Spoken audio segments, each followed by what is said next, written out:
What's going on, guys? Welcome back to the channel, and today I have a review of one of the most popular cleats that Nike has ever come out with, the Nike Hypervenom Phantom. And now this boot, when it first came out, I remember it was one of the most popular. It was really hyped. Like, I remember when Nike dropped that trailer and Neymar was the main poster boy for the boot. It just went crazy. There was so much hype around it. Everybody wanted to get these boots, and I remember every colorway they would just sell out just because this boot was so good. In terms of like the feel of it, performance wise, it wasn't the best performing boot, to be honest, but it was just really comfortable. And like this new like Nike skin that they did introduce was just so unique. And luckily I was able to get like the launch colorway, which is like this orange and black. But yeah, I got these in the AG version. This, I feel like Soulplay didn't sell out as quickly as the FG. I feel like the FG one just sold out really quickly, super fast. Like there wasn't no pairs, it just instantly sold out. The AG one didn't sell out as quickly, so I was able to get them in my size. I think these were like my second high-end soccer cleats. So for me, like wearing them, I didn't want to wear them all that much because I didn't want to ruin them just because they were so expensive. So first we'll start off with the upper, because the upper is just everything in this boot. It is like Nike skin right here. You guys can see the logo.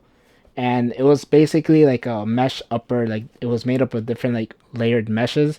And it was like this honeycomb pattern. It was all throughout the boot. And Nike skin was really unique because in the beginning, it did feel like a normal synthetic. But then when you did start wearing them, it did like take the shape of your foot, which was really weird for a synthetic to do, just because like we've known leather boots do that, but not like a synthetic. And this kind of just took the shape of your foot.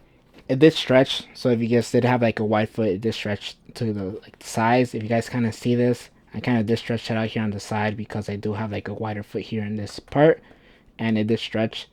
And the problem with this upper was that it would overstretch, and so it would kind of just feel a bit sloppy after like a lot of wears, and it just didn't like fit properly afterwards. It was just overstretch, and it was just a little bit too much. And the upper was also really thin and really soft and pliable. Like I really did like the feel of it, but then it was also kind of too thin, and sometimes it would rip. I feel like this wasn't the most durable boot. Like I did like have the AG version, and for the most part it was fine. Here on my left boot, I don't know if you guys can see if it focus.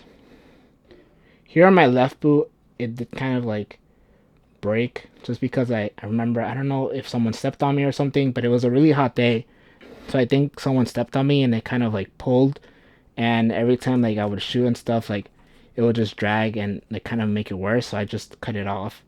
So this is like the only issue I did have here. But other than that, like everything was fine. Nothing, I had like no ripping. And also something that was very unique to Nike skin was that like waxy feeling that you did get on the ball. It was just like grip all over, kind of like almost like that Nike grip that we do get right now. It was all over the upper, like that waxy feeling, and it did really grip the ball really nicely. Though Soulplay, I don't have the FG one, and the FG was basically like Chronicle studs, but it was still pretty stiff here in the midfoot. You know, it was a good Soulplay for AG. And in terms of the fit was just amazing. Like, what can I say? Like, it did stretch and took the shape of your foot. If you did have a wide foot, you were able to fit in these. If you had a narrow foot, you were able to fit in these.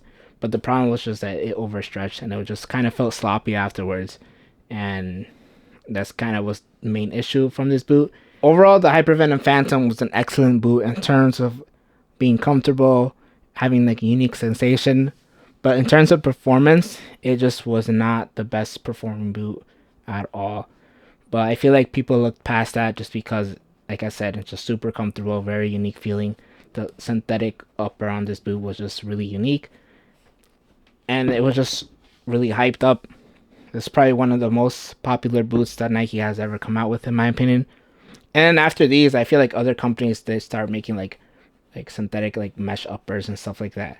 So kind of Nike kind of started this trend, and they kind of started other trends as well, like the Flyknit models and all that, like the Magista and the Superfly 4. Let me know in the comments what you guys think of the Hypervenom Phantom 1. Do you guys think it was overhyped? Do you guys think it's like one of the best boots that Nike has ever come out with? Let me know in the comments what you guys think. Again, if you guys did enjoy this video, make sure to leave a like, make sure to subscribe. Thank you guys for watching, and I'll catch you guys in the next one.